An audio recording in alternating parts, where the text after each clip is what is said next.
Hello. On this Palm Sunday, I want to begin by reading from Luke's Gospel, chapter 19, and verses 28 to 40. After Jesus had said this, he went on ahead, going up to Jerusalem.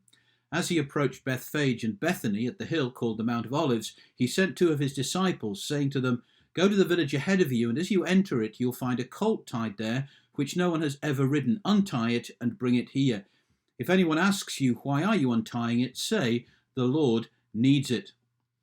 Those who were sent ahead went and found it just as he had told them. As they were untying the colt, its owners asked them, "Why are you untying the colt?" They replied, "The Lord needs it." They brought it to Jesus, threw their cloaks on the colt, and put Jesus on it. As he went along, people spread their cloaks on the road.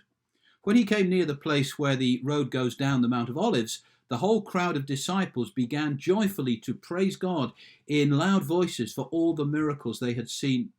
"Blessed is the King who comes in the name of the Lord. Peace in heaven and glory in the highest." Some of the Pharisees in the crowd said to Jesus, "Teacher, rebuke your disciples." "I tell you," he replied, "if they keep quiet, the stones will cry out."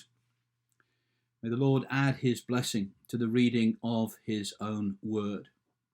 Now, as I've said, today is Palm Sunday, the day we remember Jesus' ride into Jerusalem. The text that we read says it was on a colt, which is a reference here to a young donkey. Jesus rode into the city to the cheers of the crowds and to the annoyance of the Pharisees, the religious leaders, who were not at all happy with what was going on. And there are others as well who play a part in this story, and they too make their own response. And that raises an important question for us. What is our response to Jesus and what he does and what he says? Of course, at the center of the story here is Jesus. We see him totally committed to God's purpose for his life. And that included going to Jerusalem, even though he knew what was waiting for him there. When the time came, Luke tells us, Jesus resolutely set out for Jerusalem, Luke 9:51. He set his face like flint. This was what had to be done. He knew that by riding into Jerusalem, he was setting in motion a chain of events that would lead eventually to his arrest and execution. Jesus knew what would happen. Indeed, Jesus carried with him the knowledge of what would happen to him all through his ministry. He came to John to be baptized because that's what God wanted. And in doing so, he set himself on a path that would lead him ultimately to the cross. Jesus came into the world for a reason: to give his life for others, to die for the sin of the world, in order to open the way for forgiveness and new life to anyone and everyone who will receive it. And now the time is near, and Jesus is still not going to shirk from that task. Talking about his death, Jesus prayed, "Now my soul is troubled.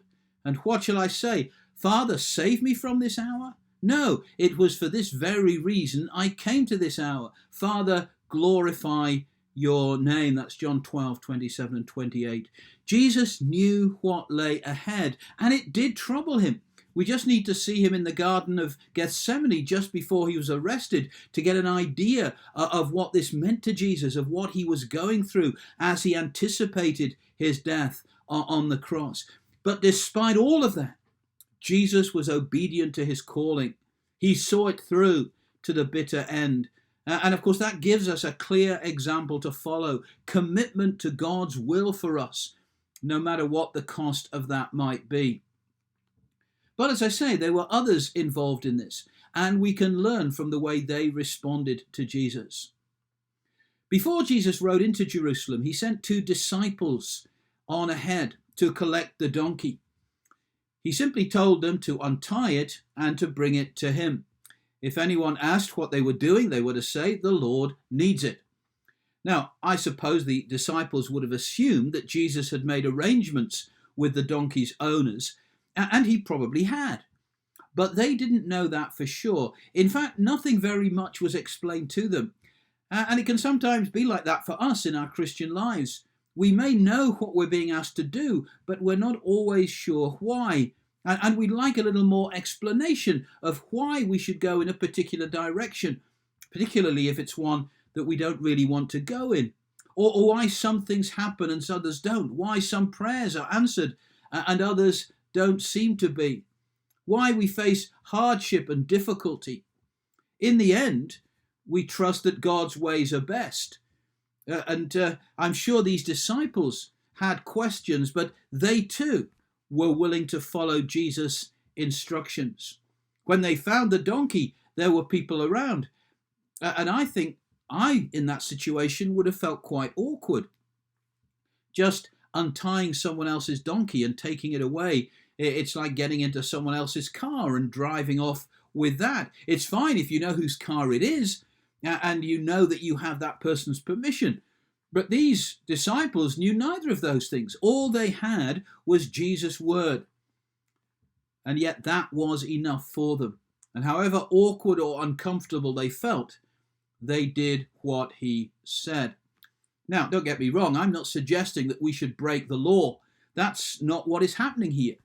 When the disciples explained what was going on, the Lord needs it, the owners seemed very happy to let them go, which is why I think that Jesus had already made the arrangements. But what I want to emphasize here is the disciples' obedience. The request was a strange one, but Jesus had told them to do something and they did it. And that, of course, is the kind of response that we are encouraged to make to the things that God says to us. But as well as the disciples, there are the owners of the donkey. They tend to be neglected in this story, but they play a vital role. Of course, when they saw some unknown people untying their donkey, they expressed concern. Who wouldn't? But Jesus told his disciples to say that if they were challenged, a very simple message, the Lord needs it. Now, the Greek word for Lord here is kurios, and it can also mean master or maybe owner. In the other gospel accounts, we're told that the people who challenged the disciples were just bystanders.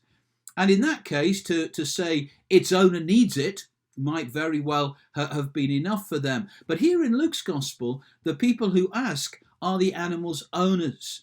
And that same word, kurios, is also used to describe them. Now that seems to me to be significant, and it tells us something about our attitude to possessions. These were the owners of the animal, and yet they recognized that there was a higher authority. You know, they may have had a bill of sale, a certificate of ownership, or whatever legal document it was that certified that this was their donkey. But when Jesus asked for it, he had every right to say that it was him that was the true owner of the donkey. And they were willing to recognize that. They were willing to hand it over to him without an argument. Now, what about us and the things that we own? Most of us, I am sure, are willing to offer the things that we have in Jesus' service, whether that is material possessions or particular gifts or abilities. We're willing to put them at his disposal. All he has to do is say the word. But do we really mean that? Do we recognize that he is the Lord, that he is the true owner of all that we have? Or do we offer these things more as a temporary loan? When we give up our time or money, do we really recognize that what we're doing is responding to Jesus as the real owner of whatever it is we're giving? That everything we have is his.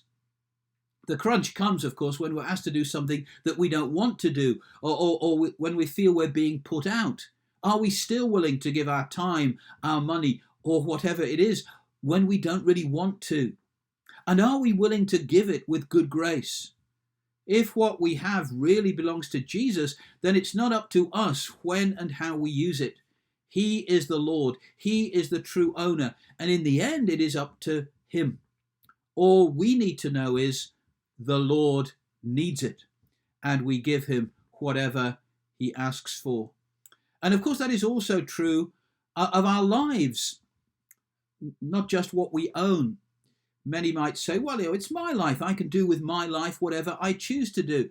But Paul reminds us that we as Christian believers have been bought with a price. Jesus died for us and we belong to him. It's no longer up to me, therefore, what I do with my life, how I order my priorities, what I set as my ambitions. He is the true Lord, and we must submit to his call on us to go where he sends us, to do what he calls us to do. And again, all we need to know is the Lord needs us. Now, the group that we usually focus on when we talk about Jesus' ride into Jerusalem is the crowd. And of course, they are very excited by what they see. What Jesus is doing fulfills a prophecy given by Zechariah 500 years earlier. Rejoice greatly, daughter Zion. Shout, daughter Jerusalem. See, your king comes to you, righteous and victorious, lowly, and riding on a donkey, on a colt, the foal of a donkey. He will proclaim peace to the nations. His rule will extend from sea to sea and from the river to the ends of the earth.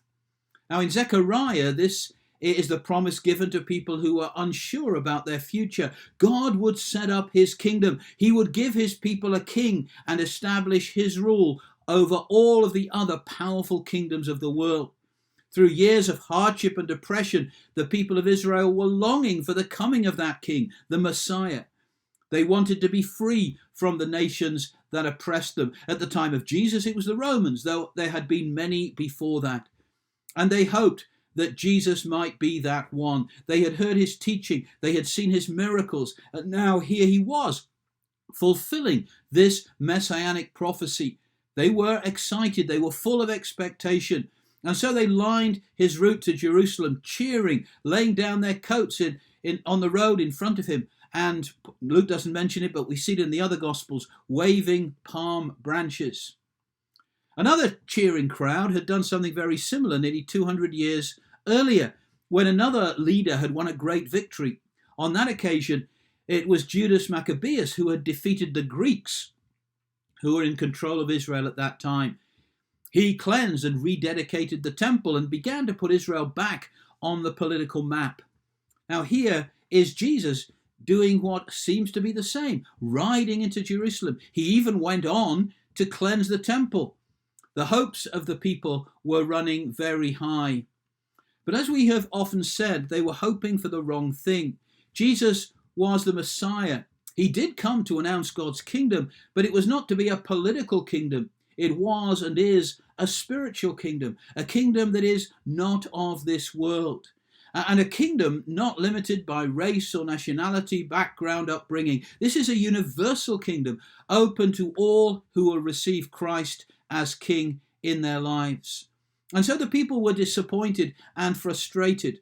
And on Good Friday, that frustration and disappointment spilled over into anger, as what must have been many of the same people who had cheered him on Palm Sunday now shouted for him to be crucified. And this is a further reminder that our ways are not God's ways, that he does not always do what we think he should do or what we would like him to do. Nevertheless, his ways are best. The Jews wanted to be free from the oppression of Rome. Jesus came to break a greater oppression, the oppression of sin and death. He didn't come to establish a physical kingdom that would eventually pass away. He came to establish a kingdom that was eternal. And finally, as we think about this story, there are the religious leaders. They saw this procession as a threat. Now, we're not sure how many of them also wanted to break free from Rome, but for the moment, they seem to have had a fairly comfortable arrangement, and they didn't want anyone rocking the boat. Of course, we see their hostility to Jesus right through his ministry. They didn't want anything or anyone to get in the way of the position and power that they enjoyed. And we see the same thing today among some religious leaders. And there's a danger of that too in our own lives. You know, we don't want Jesus to rock the boat. We don't want him and the things he's asking us to do to disturb us, to take us out of our comfort zone. Following Jesus is fine, whilst he doesn't expect too much of us, whilst we don't have to make too many changes. But when the real challenges come, when we're called to change attitudes and values, When we're called to make significant sacrifices, then it can be harder and we can put up barriers. And so we see those religious leaders here telling Jesus to quieten his supporters. But that's not something that can happen. This is too significant. It is too momentous. The crowds may have misunderstood what was happening. They may have misunderstood the kind of Messiah that Jesus was and the kind of victory that he came to bring. But they got at least this one thing right, that this was a day for celebration. And Jesus tells the religious leaders, if they keep quiet, the stones will cry out, in verse 40. What was happening here was a true fulfillment of Zechariah's prophecy. The king was coming to claim his own. The king is coming to bring God's promised salvation. And in the Old Testament, the whole of nature rejoices at God's coming. The mountains, the rivers, the trees clap their hands. The mountains skip like rams. And that's what Jesus says will happen here. If human beings don't offer Jesus the praise he deserves, the rest of nature will, even the rocks and stones. On that first Palm Sunday, then, we see Jesus fully committed to God's will for his life. And we see how the people responded, sometimes quite differently to what was happening. Some missed the point. They didn't understand what Jesus came to do.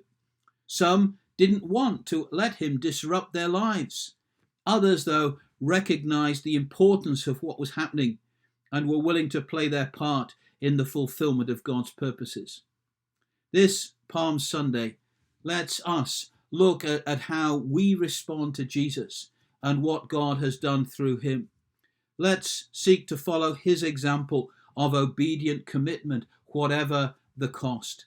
Let's acknowledge him as the true Lord of our lives and of everything we have. And let's commit ourselves fully in his service, no matter how awkward, uncomfortable, or difficult that might be, to the glory of his name.